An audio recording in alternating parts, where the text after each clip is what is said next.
Hey there, I am Barb Higgins, and this is 1,000 Tiny Steps.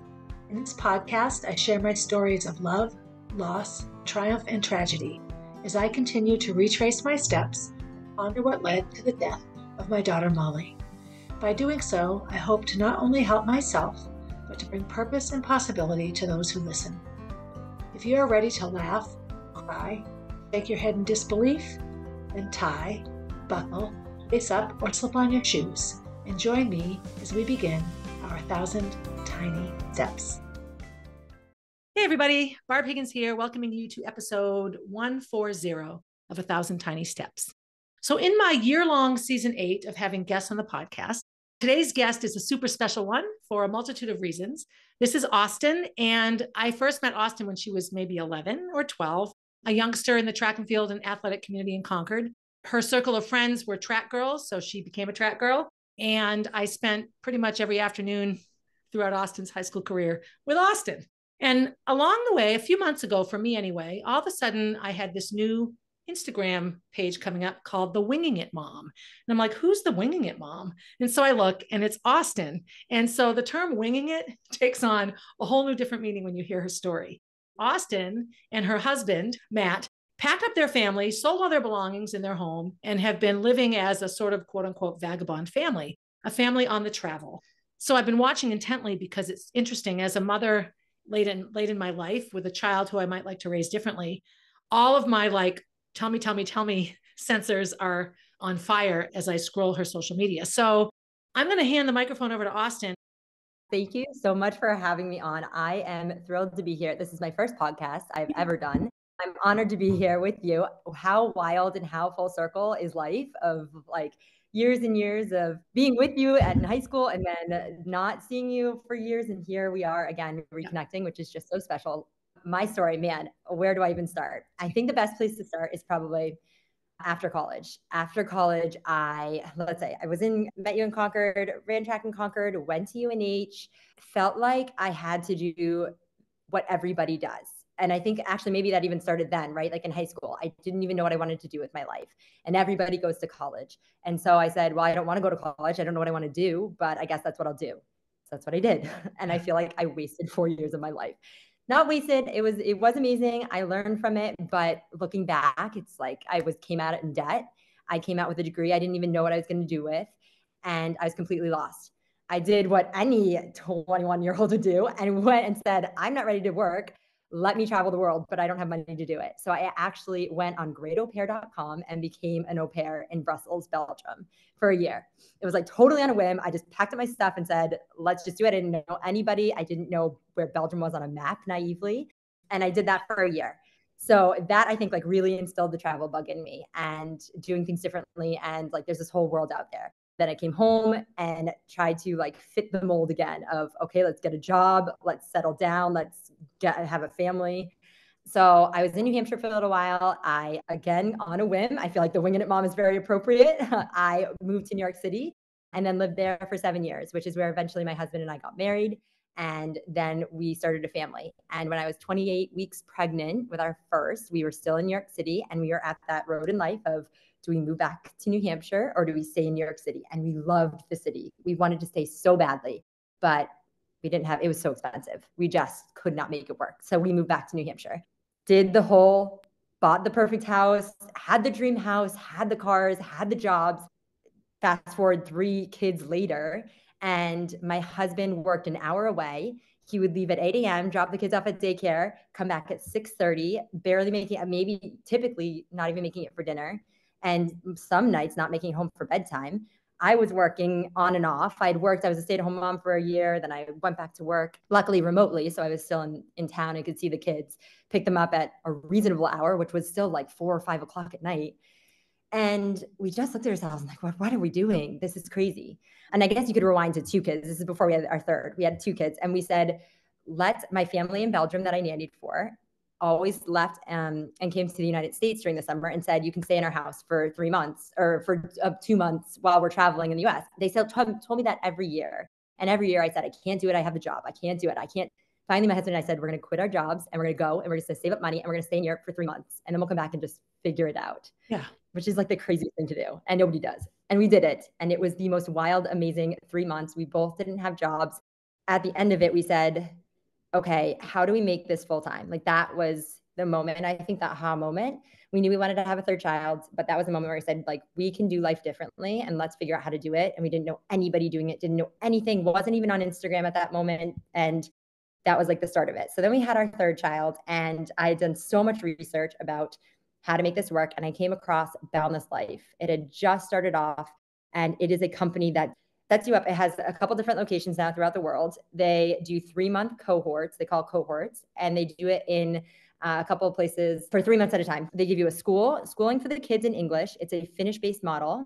They set you up with an apartment, and they set you up with a co-working space. All three things, which are the hardest things to plan, because I said we wanted to do this, but how do you do this? Because how do I physically plan this? How do we make the income to do this? If we're still working remotely, great, but we need to work. How are the kids going to be taken care of? Yeah. I didn't want to just put them into any school. So that was like the best jumping off point to ease ourselves into travel. That was last year, last January. We said, we'll do one cohort. We kept our house and we said, we'll do one cohort or come home and see what we want to do. 1 week into being in that program, we said, we're going to sell our house.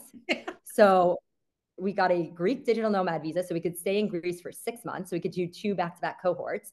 We remotely rehomed our dog, which was the hardest thing ever. Friends of ours did that. We put our house up for sale. Thank goodness for my parents and my family back home, because we could have never done it. But we put our house up for sale while we were still in Greece, and had already sold it and accepted an offer by the time we came home after 6 months. And after 6 months, we had to come home, packed everything up, and then traveled full time. So like that is sort of the impetus of all of this. And since then, we've done a couple different cohorts with Boundless. Since then, we went to Southeast Asia for 3 months with friends that we met through that program. So like kind of solo with those friends. Now we're going back to Boundless Life in a week in Greece because we just loved the location, and we're just like, we're winging it. We have no idea what we're doing, but we are here, and we can totally. In this whole crazy year, you had your third child, or in that. So what was the timing of him? Yeah, so we had agreed to do Boundless Life this past January when I was still pregnant with him, knowing that he would be 4 months when we started the journey, which is wild looking back. Like, wild, you know. Like, well, so I thought I was so great taking Jack to Disney World at 5 weeks. Like, look at me driving in a car with my 5-week-old baby. So Boundless Life. So for me, looking at how could I make this work in my life, that sounds perfect, because you have the basics taken care of: a stable place to live, an educational experience for your child, and connections to a community that you know nothing about. So then you can sort of start from there. Yes, 100%. And for me, I think that was the hardest to wrap my head around. Is this all sounds great. I started following everybody on Instagram who travels, and it makes it look so glorious and glamorous. And then when you actually do it, you're like, I don't know where to start. I want to go somewhere safe. My kids need to be safe. I don't know where to live. I don't know. It's so much research. It's a full-time job just trying to figure that out. So having that piece taken care of, and then having the instant community, to your point, like the one thing that we learned that first time that we did the 3 months is, after 3 months, we said this was amazing, but we have to have community. We cannot do this alone, because it was the 4 of us 24/7 at that point. And after 3 months of that was a lot. We did this though, specifically so we could be around. I mean, I think that, gosh, my brain's going a million miles a minute. There's a million reasons why we did this, and everything, like things that you touched on, but one of them being my husband not getting home until 6:30 at night, never being around. We make way less money than we've ever made, but we have zero debt. We have zero attachments back home that we're paying bills back home outside of like a storage unit and our cell phone bills. And my husband is with the kids 99% of their day.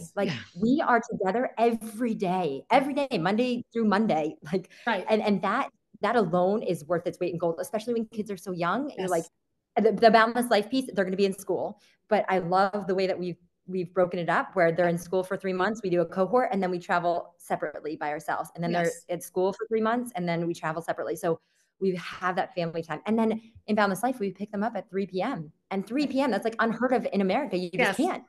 The minimalist piece, what you just said, spoke to me too, because I listened to your minimalist podcast, and oh my goodness, that show was mind-boggling to me. I'm like, oh my word.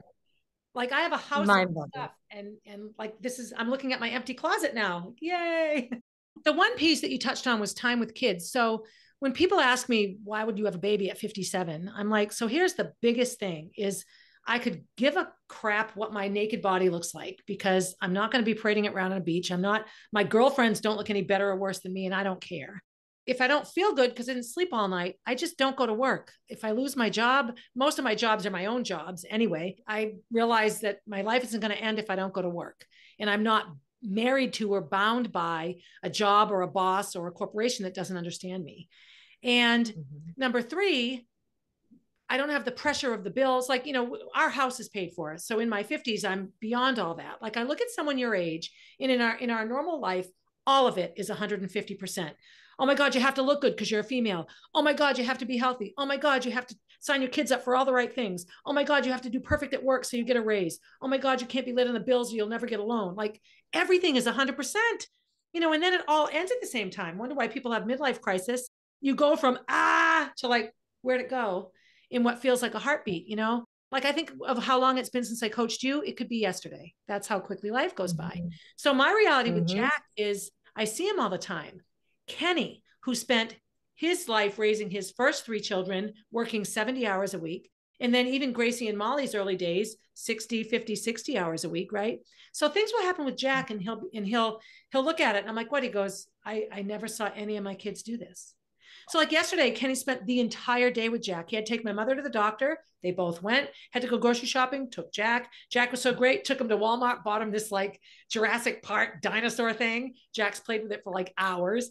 Like, they just had this day, just Jack and Daddy. And he's like, I can't even wrap my head around how amazing this is. Just being like, I get to be with my family. Now, financially speaking, I always call it dead Molly money. I don't like it, but it does afford me freedom to be with Jack, and Kenny has good retirement and all that sort of thing. So we have that ability, but you're living this life in your 30s. Like, you're living this life as you raise your family the first time, not 20 years from now when you try to get in your 50s. Like, it's so utterly inspiring to me. And especially as an educator. So my educational experience is special ed and health, right? Those two areas. Both of those areas require you to look with your ears and listen with your eyes, if that makes sense. You have to step out of yourself to understand a special needs child. You have to step out of yourself to authentically teach health education to high school kids. It's not like, 2 + 2 is 4, here you go. So I watch your kids and I think about what amazing experiences they're having. And that sucks me in right away, like the educator in me. So now you've explained what got you to going, and your sort of the generalities of going. So Greece, Southeast Asia, Brussels. So where are you now, or what can you go into a little more for me? Yeah. So right now we're in Greece. What we have planned now is the 3 months in Greece, and then we are going back home for a little bit, and then we are going to visit a friend off the coast of Vancouver, and then we're going to potentially do a repositioning cruise, which I'd never heard of, to New Zealand, San Francisco. Oh, that's when they at the end of the cruise, when they take the cruise ships back.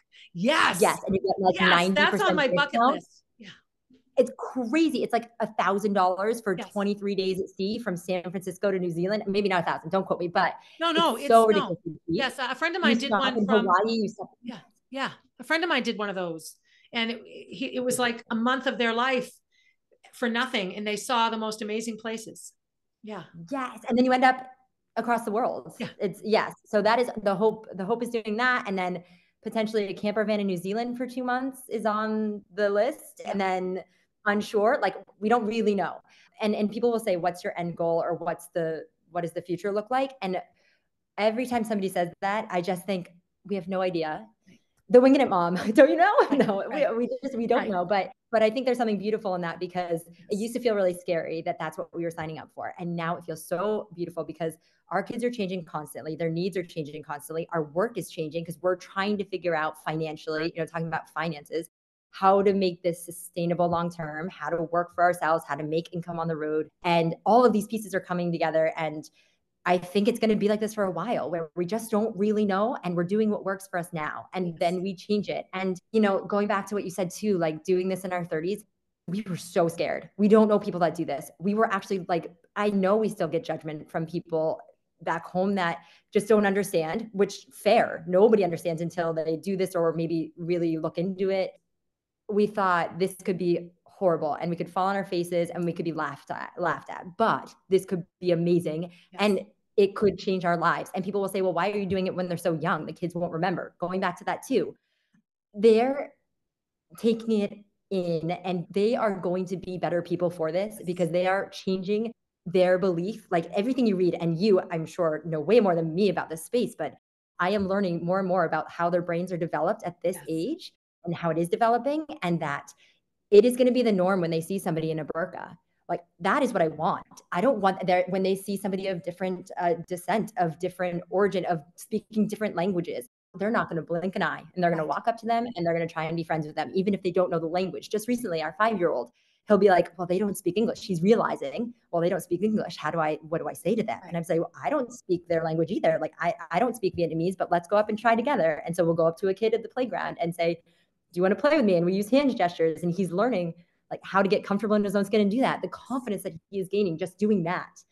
Like it is mind blowing. No, and so much of our brain formation happens from birth to like 5 years. I do episodes every now and then on Eric Erickson because I love all of his psychology around development, and like every age group range has like a conflict, and you develop certain skills, and so much of how we behave as adults happens from birth to like 6. So, and what do you mean they won't remember? They'll remember all of it. They'll remember all of it in a very subconscious way, and it will impact every decision they make in only a good way, in my mind. There's so much more to learning than in one of my master's degree, or no, graduate degree classes. There's a song called Little Boxes, Little Boxes. And basically it talks about the Industrial Revolution and how suddenly society became, everyone has the same house and leaves the house at the same time to go to the factory to make multiple versions of one thing, and then go back home. And it was just part of the Industrial Revolution. It's what happened. We've just held on to it. And so you develop brains that function in these little boxes. No, no, thank you. I think it's why I've always struggled. I grew up in the little box reality, and I just don't do well in little boxes. Yeah.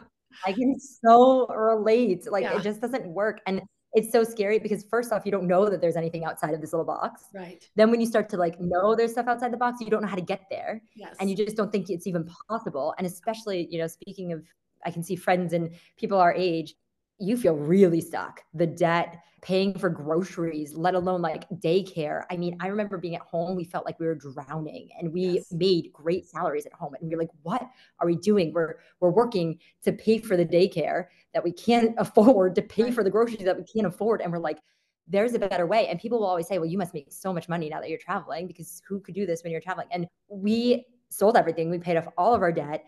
We have a little bit of savings. Granted, we did own our home. So that was, I know that that's not always something that people have, but outside of that, now trying to find an income stream and work remotely, but work half the time that we worked back at home. We don't need the salary to travel to Southeast Asia for 3 months. It's dirt cheap. And there's ways to do it. Like you feel lost, but there's ways to do it when you really start to learn and dig into it. Well, American culture is consumer oriented. So we're constantly being told, buy, sign up, join. When I really look at, it's funny because I have this wonderful therapist who's in Portugal, but we're doing a whole looking at my life, just at my age, which I think I'm at that age anyway, where you're looking back on your life and saying, what would I do differently? But I'm also raising a child. I have a 3-year-old. So a huge piece of my next phase, irrelevant from me wanting to do what you're doing, is paring it down. Stop paying for subscriptions. Go through every bin in my barn and only save what I truly can't let go of. And some of that ties into Molly. And it's such a release. That's another thing that stands out for me watching you, how happy. So I said this before we started recording, that when I look at you, your expression, your aura, the light around you, all of it just looks 9,000 times happier and more relaxed than a year ago or 6 months ago. And I'm like, wow, I want that, and I think sometimes it's, you've let go of all the things that hold us down, that we're told raise us up, right? And they don't. If you only see your kids an hour and a half a day and you're stressed out that hour and a half, no thanks. I'd rather live in a cardboard box and play in the sand with my child than have all this. On this. So tell me how you guys work and earn an income, and how that, so your day-to-day life now compared to the American dream day-to-day life. Yes. Okay. Good question. So my husband did work remotely last year at the beginning of the year, worked remotely for a company full time. And then that company actually worked out really well, ended up being, they were having financial trouble, and they said, okay, we can either let you go or we can reduce your hours. And I said, go back to them and say, no, you'll just step aside, but you'll do contract work for them so that you can then go source your own clients and like start your own thing. So it was the perfect opportunity for him to not have a boss and work for himself, still have like a few hours with this company to start his own business. So he maintain some sort of income and then source his own clients. So he does financial FP&A, financial planning and analysis, looks at spreadsheets all day. I don't know. But he has been in the industry for 15 years, so he's had connections. So it wasn't super easy, but he has a couple clients. So works maybe 20 hours a week, works his butt off because he works usually when the kids go to bed. I've got to give him so much credit. We could not live this life without the way his work ethic and what he does, because he tries to be with the family when we're traveling outside of Boundless. He tries to be with us during the day and all day. And then we'll work when they go to bed for 3, 4, 5 hours sometimes. So it's a lot for him when we are solo traveling, but that's how we make the main source of our income. I quit my job in September because we knew we were doing solo traveling. So somebody had to be with the kids when he had meetings during the day. And I'm dabbling in the digital product space online. So like starting a digital guide for people who want to get into this space, who want to try to start traveling, but how do they do it? Trying to put together a whole guide of how we did it. I would hire you.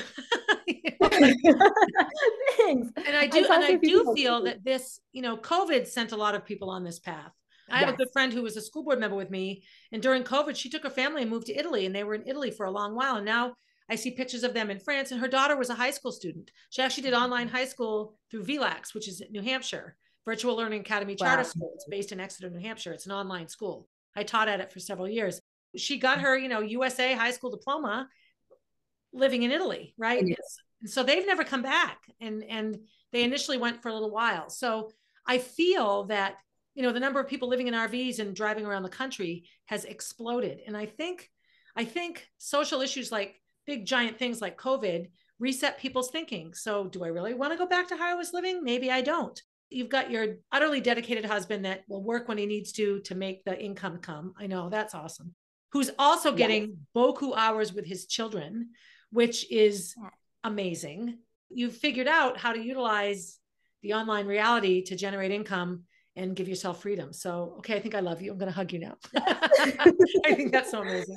So now talk to me about the educational piece, because as I said before, there are 9 million ways to learn every single thing. My brother dropped out of high school and he has a PhD now. So from GED to PhD, right? He didn't need the piece of paper, to really find out how brilliant he was. He traveled, he spent a year in Ecuador, he spent 10 years in China. Because he's a genius, but sitting in a desk ruined him. You know what I mean? It just wasn't there. So talk to me a little bit about the organized school that you found and what that's like. Yeah. Let me tell you my education journey too, to like preface it. Yeah. So as you know, my husband and I were both public school kids. That was going to be it. Like, I didn't know any better. I was like, no way I'd send my kids to private school, and no way anything else, up until a couple of years ago. And then we had our first child, and then, you have your first, and you're like, I'm not sending them anywhere. I'm not letting them out of my sight, especially in this world. They did end up going to daycare for a little bit when we were both working, the two of them. And then fast forward to Boundless, when we decided, so Boundless does a finished-based model, which is what I really liked about it. It wasn't like, I didn't feel like I was just bringing them there to be watched. They're still really young, 1, 3, and 5. So technically our 5-year-old is not going to be in kindergarten until September in New Hampshire. This program is from 1-year-old to 12-year-old is what they do in Boundless at the moment. And it's split up between 1 and 3-year-olds are in a class, 4 to 6-year-olds are in a class, 7 to 9, and then 10 to 12. And the finished-based model is very like outdoors as much as possible, very Montessori-like based, not sitting at a desk, not doing worksheets. From what I know, the 1 to 6-year-olds, I don't know the older, what they do as much, but it is all hands-on. And that's what I loved. Like that, my kid was, our 1-year-old, our 2-year-old was like in a tub of Jello, like just playing with sea animals. And I was like, yes, like as we talked about before, that's what they need, just play and being outside and learning from the materials, the Montessori materials, which are just so great, beads and games. And so we really love that. However, I will say I have never been more open to always to educate your child than I am now, because of the people that we've met through Boundless. A lot of people travel full-time, have been traveling full-time, are planning on doing it, and outside of Boundless, and homeschool, world school, unschool. I've never even heard of unschool before until I've talked to some of these parents. All sorts of things. Private school back home, like top private schools back home. So our world has been, it felt like it went like this to this, and saying like, I did not know that there was all these ways to educate your child. I feel a lot of pressure now as a mom to make sure we make the right decision. But at the same time, I also feel like, well, if this doesn't work, then we'll try something else, because there's so many different ways. Like, we don't know what our 5-year-old is going to like next year, or what he's going to be interested in, or how he's going to learn, or how this is going to go. So I think our plan right now is maybe homeschool when we're not doing Boundless, maybe on and off Boundless, but maybe not. Maybe we decide to just homeschool full time, maybe do it with the community. I know there's a lot of things. I don't know where we'll end up, but that is what we're thinking about at the moment, and what our future looks like. Right, right. All of those things, the minute we're done here, I'm going to Google all this, right? Unschooling and all this. I work with a lot of homeschool students in the CrossFit gym. I do like a class for homeschool students, and I did when I taught gymnastics, and there's lots of extended learning opportunities now for public school kids. And I just find that every child I interact with feels like they get their best learning outside of the classroom. And these are kids that love school. I get a lot of very highly motivated kids. Makes me feel super excited. The other thing I wanted to say, based on something you said, is what if we make the wrong decision? And I always go back to, penicillin was created by a mistake. Pasteurization was because something else didn't work. Some of our most amazing inventions happened because something else failed. And so, all right, make the wrong decision, send them to the wrong school. It won't take long to figure that out. And that helps you with the next decision. Like that whole thing of looking ahead, like what's your end game? When I was pregnant with Jack, so much of that pregnancy for me was about the pregnancy. It wasn't like, oh no, I have to have a child. It was some voice in my head is telling me I'm supposed to be pregnant. So I'll try to get pregnant. And it worked. So I'm like, okay, I'm supposed to have a baby. But when people would just say, well, what are your plans? I'm like, my plan is to make it through this day healthy and happy. You don't move forward in that process if that one step is a failure. People say, oh, you took this risk. Well, no, because I wasn't allowed to take a risk. Because if anything in my physical makeup told that doctor this could be risky, I wouldn't have been allowed to do it. So I'm listening to your travel journeys, and it's this, what's my end game? Well, I guess to enjoy my next 3 months here in Asia and then see what's next. That's my end game. Like we get so caught up on the destination, we stop enjoying the journey.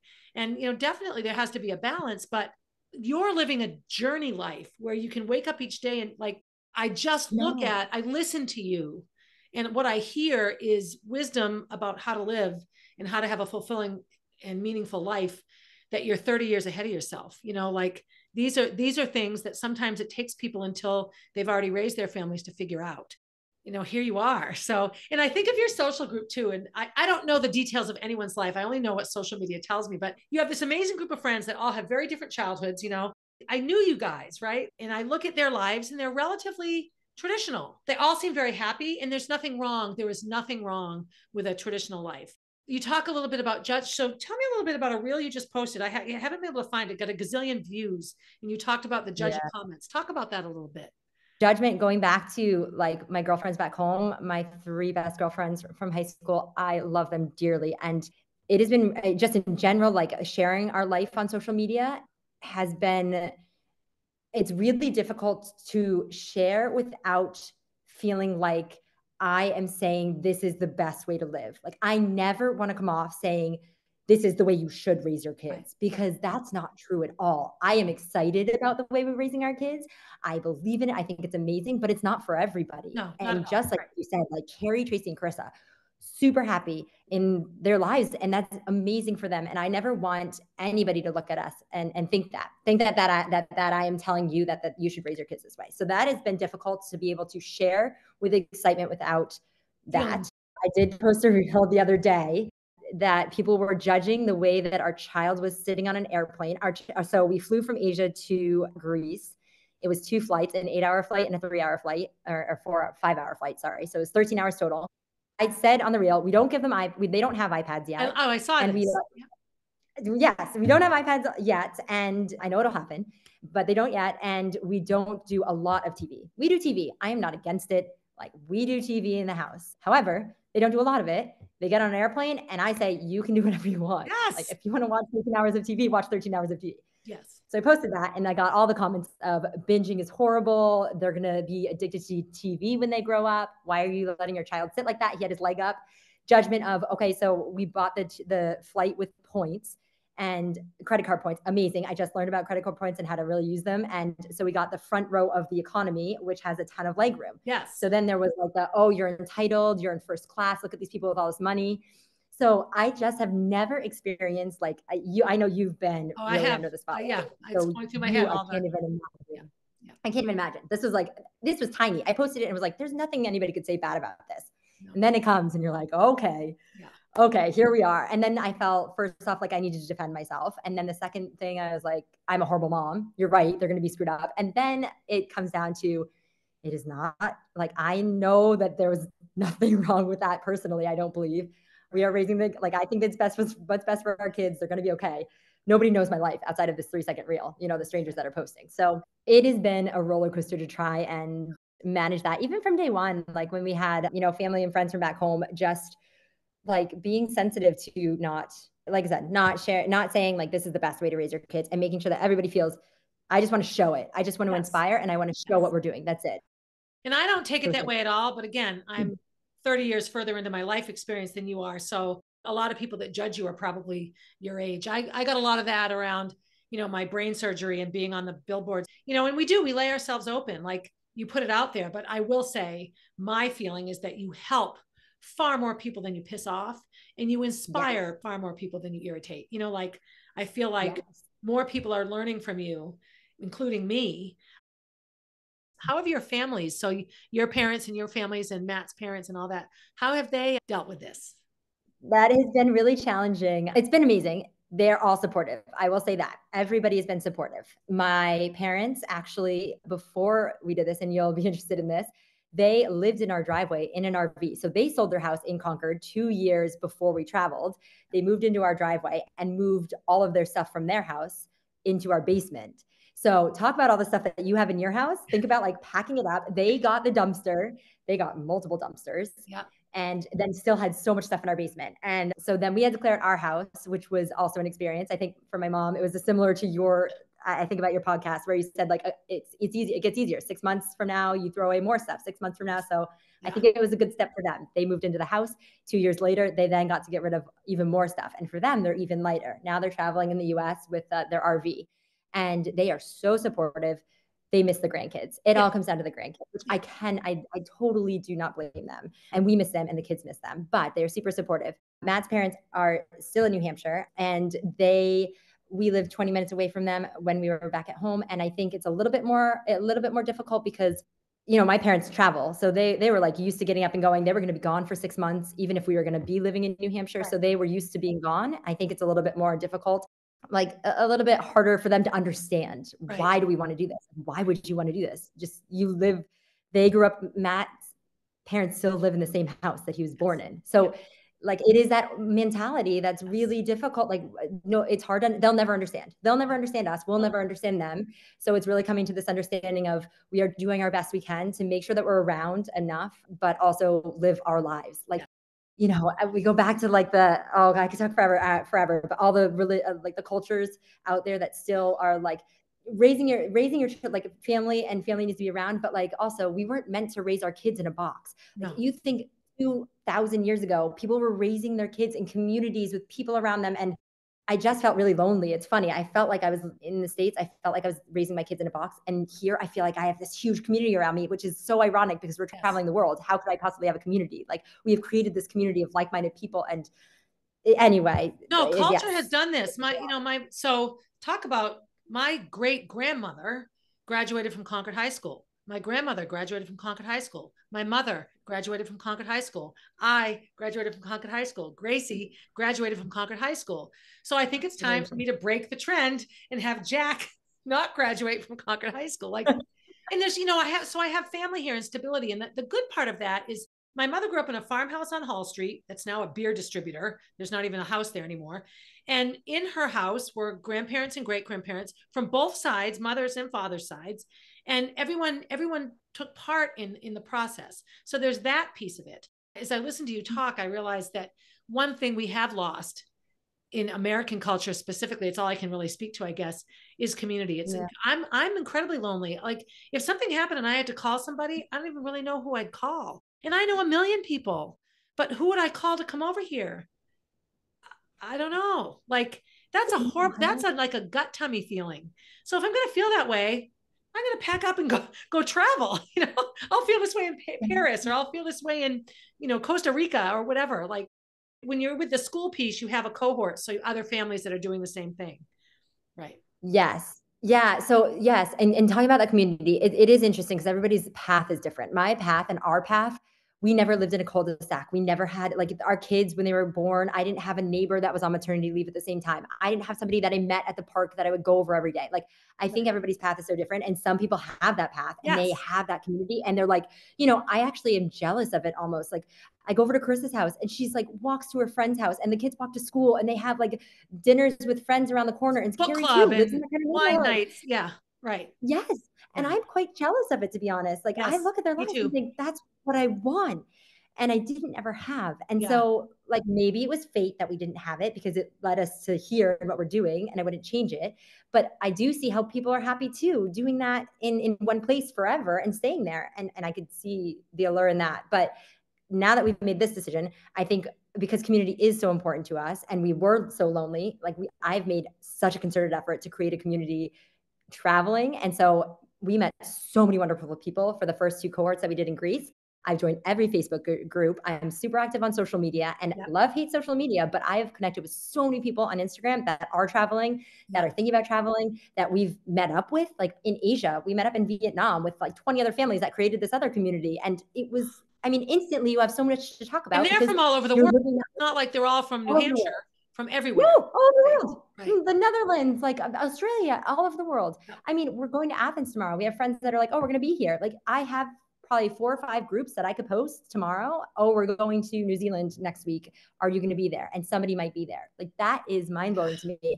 It's taken months and months and months and years to create that community, but it feels so good. Like to your point, last night I was sitting in bed, irrational fears, saying what would happen right now because we don't have anybody around. We're in off season in the Peloponnese in Greece. We don't even have neighbors around and no cars drive by here. What happens if a medical emergency happens and we need somebody to be here? Like I need to go to the hospital with Matt, for example.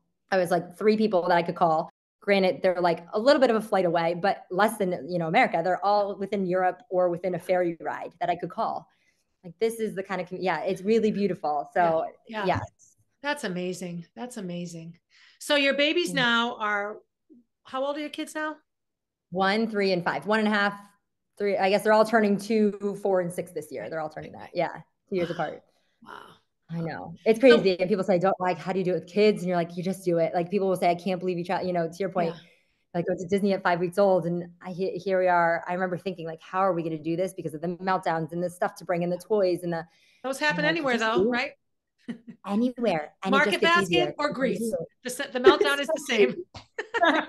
Yeah. More people know me in Market Basket around the corner from my house. Yeah. So do you feel like your boys are enjoying it? I mean, what do they know? This is the life they know. So, Yes. It's so interesting. We have family meetings every like a week or 2 and we say, okay, do we still want to travel?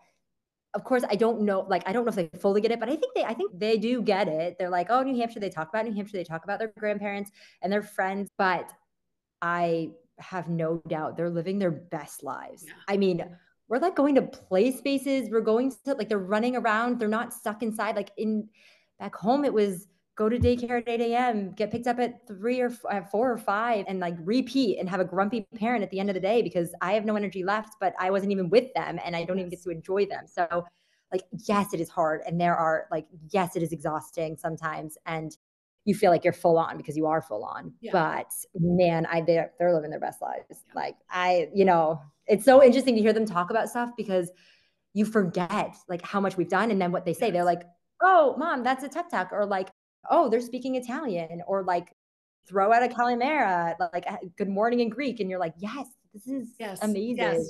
Yes. Oh, that's wonderful. That's wonderful. I've been meaning to say too, throughout this whole time, like talking about like why is it so difficult? I think, especially in our 30s, when we're younger, having kids, like even stepping outside of the norm, you have the wisdom to look over your life and say, you've done this with children before and you've raised them. Like, I think we don't have that ability to do that, but to be able to talk to people and to see that it's possible for us to raise our children differently, and you don't have to do the norm to figure out and be a wiser mom. Like, I think I can see the confidence as a mom that you have right now, and I admire that so much. And I feel like our third child did that to us a little bit. Like, I am a more confident parent the more kids you have, because the more you know about kids and how to And be you a look at a parent. 1-year-old and you've had 2 of them already, so you know what you're doing. It's that little bit of perspective. I think you'd be hard pressed to find someone my age who didn't enjoy that aspect of child rearing to say you're making a mistake. I think they'd be like, if I could go back, I would do that. You look at all those memes on social media or books and memoirs people write, and their deathbed regrets. Nobody regrets. Nobody is super psyched they worked 50 hours a week and didn't see their kids. No one says, I'm so glad I did that. They all say, I wish I'd worked less. I wish I'd spent more time with my kids. So why do we then continue to not spend time with our kids so that we can feel bad about it 30 years down the road? Like it's just backwards sometimes. My gosh, I could speak hours about this. The conversations that I had with my 5-year-olds and even my 3-year-old, especially in Southeast Asia. I mean, I think it's just so drastically different. Yes, everyone looks different. Is fascinating. And we don't shelter them. It's so funny. We don't shelter them. Like, I don't use words that don't exist. I speak to them like adults. Of course, I don't say everything that they don't need to know everything, but we were in Cambodia and like through Angkor Wat doing a bike tour, and our guide, we started speaking to him about his experience in his life. And he talked about how he was part of the Khmer Rouge. Like he lived that and was running away and like didn't have a house. And like, he's so happy to have tourists here because it's bringing back life to Cambodia. And our kids were sitting there at lunch, and Max is like, well, what happened? And what is war? And what does that mean? And, we talked to him about it and explained, like, he had to run away. He didn't have a home. And those conversations, I think, are just, that right. means everything that my child is learning that. Like, some people might say you need to shelter them and don't tell them that at 5 years old, but I think that it's really important for a 5-year-old to know. Right. And exactly. They're not learning about the Khmer Rouge from a white guy's textbook in America. They're learning about it from the person that lived it. So there's no agenda there. He's just telling us. Yeah. You know what they will not stop talking about is the rats. We visited a place in Cambodia, in Siem Reap, where they have bomb sniffing rats. They will not, to this day, they will not stop talking about the rats because they have rat shirts that they got. And we watched a rat like do his little go around and sniff the bomb out. And my 5-year-old had a million questions. This is the first time, I think we're in like a whole new realm of when they start asking questions. I knew we'd get here eventually. And I'm like, oh, we're here now. He's like, well, Mom, how do they sniff it out? What's TNT? Why do they put bombs in the ground? Blah, blah, blah, blah. Everywhere we went, all the temples we went for the next week, he's like, Mom, are there bombs here? And then you had to explain, like, he was kind of scared and you had to explain. And I think it was good for him. Like, no, there are not bombs here. That's safe here. He's like, well, then we won't go to any place unsafe, but this is why there were bombs here. And that is just like, yes, everything. And I always say education is super important. Don't get me wrong. Like, I want my kids to be educated. I want them to learn math. I want them to learn English. But in 20 years, if they're sitting, like, let's say they want to go to Wall Street and they want to, sell stocks on Wall Street, they will be way better off if they meet somebody from Cambodia. They'd be like, oh, I can talk to you about the Khmer Rouge in Cambodia. Where if I think that I raised them in New Hampshire, like, I don't know if they would have They would never learn about it and be able to connect with somebody. They'll never learn about it, and they would never be able to connect with somebody. And that one connection, or like that one connection with somebody from Cambodia 20 years from now, could lead to so many other things. Oh, this person gets me, and then that opens up so many other doors. So I think that is just so. I'm so excited to see them in the future and what doors are open because of and what the knowledge and the connections you make now. What that causes to happen later. Yeah. Yes. Yep. Yes. I was engaged in a really politically charged conversation on social media recently, and this woman commented on it, looked her up, and she lives in Singapore. And we have one mutual friend. I have no idea how we became connected, one mutual follower, whatever. And we got talking back and forth, and just privately. And she is this amazing human being. And I said, I watched this show on TV about, the blue zones, living to 100 and the 5 healthiest places in the world. So Okinawa was one, Singapore was another. And she's like, oh my gosh, if you come here, let me know. If and when you decide to come here, let me know, because I can connect you with really good places to go, places to stay, and this and that, and this and that. But one weird conversation connected me with this human who I only know because they know someone that I know. So somehow we became connected on social media. And I feel like I have a new friend now. So that's me in my bedroom. you traveling the world, making these connections, 10 years from now, something's going to happen and it will trace back to today. It's amazing. Awesome. Isn't that so cool and fascinating? And to your point, like all the different ways you raise kids and people live, and like yes, like the things that we can talk about now. Like we're going to be going home and my 5-year-old's going to wonder why we're not slaughtering pigs on the side of the road on a moped. Like that's what he saw. And that's like what's I mean, everything seems normal to them now. And like, yes, it is. Yes, it is. It's amazing. So my last question, well, not necessarily last, because I could talk to you for days, but so you and Matt, so, lots of marriages are good because you spend 40, 50 hours a week away from each other, right? So you have limited time together, and then your time together is sometimes moderated or mitigated by family and friends and social events. So 24/7 in Asia for 3 months, 24/7 in Greece, 24/7 in Brussels. So how do you guys do it? Like, what's good about it? What's hard about it?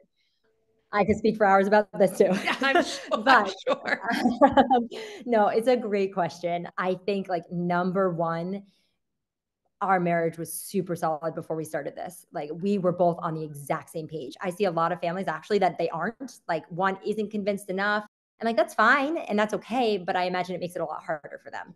We were like 100% in together. So that number one made it so much easier. We need to do a better job. What is the most difficult is that we do not make time for ourselves, only because we both have this pull to be with the family. Like I don't want to go away and like exercise for 2 hours because I feel guilty that he's with the family and I want to be with the family, and he doesn't want to go do his own thing for 2 hours because we want to be together. But not necessarily like we don't want to be together, but we do want to be together as a family. I get it. Yeah, there's all that expectation and sort of self-pressure. Yeah. And I got to tell you, like the last year has been really difficult. I mean, it's been amazing, but really difficult with a baby. Like we started at 4 months old last year. He's a year and a half now. Like I was breastfeeding, all the up and downs of the emotions, like the not sleeping. Babies are, I know anywhere in the world, he's still waking up in the middle of the night, like all of it. So we are exhausted still. And my husband working his butt off and just to be able to be with the family during the day. So we are both exhausted. So it is finally feeling like we can take a breath and finally start making time for ourselves. I think that's also why maybe Boundless works out at the moment, because we do know that we have 3 months where the kids will be in school and we can make time for ourselves. Like we're not going to work 8 hours. We have the break and we have time that we can actually dedicate to us because we're not working 8 hours a day. We're working like a couple hours a day, and we can have lunch dates and we can go drink coffee, like coffee dates in mornings. And then we can do our own things as well and still have time to work. So that will work for now, but we definitely have said, and the older they get, I know it'll get harder, but also easier in that respect. Like the kids can be on their own while we're sitting here having an adult conversation about something. So that has been the most difficult thing, is being able to have like time apart doing our own things, and then also time together where we're not talking about taxes or where are we going next or doing work. Like that doesn't exist at the moment, or even watching a movie on the couch. I spend hours binge watching reality shows and watching TV with him, and we don't really do that anymore because we don't have the time, because we're with the family all day and then we have to work at night. So I do just say, like, being open and communicating and constantly just saying, like, what can we do better? What can we do together? Like, it has been amazing. But yes, it is not easy. I do have to say. I'm sure. You and Matt seem to balance each other out well. When you can have symbiosis in a relationship, you can have totally different interests. You can be totally different personality types. But when you're together, if it becomes symbiotic, that's what makes a relationship work. Not, I mean, the chemistry is important, but trust me, that goes away, It's true. No, it's true. Like, it's true. It's so funny because that's like what initiates, right? That's what initially is the thing, is chemistry. And then 3 kids later, kids sleeping in your bed, you're like, oh, yeah, okay, where's that? Okay, I mean, whatever. It's important. Exactly. But no, it's true. Yeah, and I do have to say, like, sorry, I was going to say, I think really importantly too, we do not freak out, or like both of us have become so cool and calm in those really stressful moments, because traveling is stressful. There was a time where we had to go back, like we were in Vietnam, and we had to go do a border run where we had to go to the border. So like we wake up super early. We are on an island off the coast of Vietnam. We had to take the ferry a whole day, like take a car to the border, super hot, go through border control again, come back. It was this whole day. That's right, on the timing of the visa, right? Wasn't it a visa thing? Yes, because I applied for the visas. I do all our travel logistics. I screwed up. We got the visas for Vietnam, but they weren't the right time. They were not long enough. And so we had to go back to the border. So I was feeling guilty about it. He never once said, why did you do this? Like, there has never been a time that he has said, I'm bummed that you booked this place. This wasn't right. Why did you do this? Ever question me. And I think that alone has like saved our marriage, because there's no blaming. And there's no he freaking out. And obviously understands there's mutual respect. You respect his work time and his contributions, and he respects the fact that you put all this together. The other little social, post that you made was you at the computer, like, who does all the planning, like, cheers. And I do all of that. And it's not because Kenny wouldn't be more helpful. He just knows that you're really good at that. So I'll do this because I'm really good at this. And it's easy to get resentful if you're feeling overworked. So both of you must have to spend a lot of time, like, just like taking a breath and not, just putting all of that aside to be in the moment. So yeah. Yeah. We both have our roles. We both know what we're good at. Like, he does the dishes. I think that's like stepping outside of a gender norm, about like how wild we are. We know what our strengths and weaknesses are. And we built that back when we were living a stable life. I also hate that word. Oh, I know. I hate this. They need stability, a stable life. Like, what does that mean? It looks your kids have a stable life. They have the most stable life I can imagine. You remain this family that loves one another in 9 million different settings. That's stability. Stability isn't being dysfunctional in one place with a picket fence. Like, right. Yeah, that's a whole nother thing. Yes. So I totally agree. So yeah, it's been a roller coaster, but gosh, yeah, it's been amazing. Nice. So Boundless Life is sort of the traveling educational component. You have the Winging It Mom, which is your Instagram page. My closing question when I have a guest, and this is a hard one, and I hate being asked it, but I get it now, is if there was sort of one thing you would say to a family that was considering this, like one first step or one thing to say, like, what would you say to a family that's thinking, I wonder if this is right for me? What would you say to them? Do it. My one thing I would say is do it, because, and I said this through and through, like every day I would repeat this to myself. And even in the really hard days and I didn't believe it, I would repeat it. You can always go home. And I don't want to make it sound like it's so easy, because I know it's not so easy to just get a house or like rent or find a rent, like, especially in this day and age, I know it's not easy, but home never goes away. That's right. It is always there. So if it doesn't work, if it's not for you, that's okay. And don't ever go into it thinking, just go into it with an open mind and say, this might work, this might not, because it's not for everybody. And I know actually many families that did this for a year and said, heck no, this was the worst year of our life and we're going home.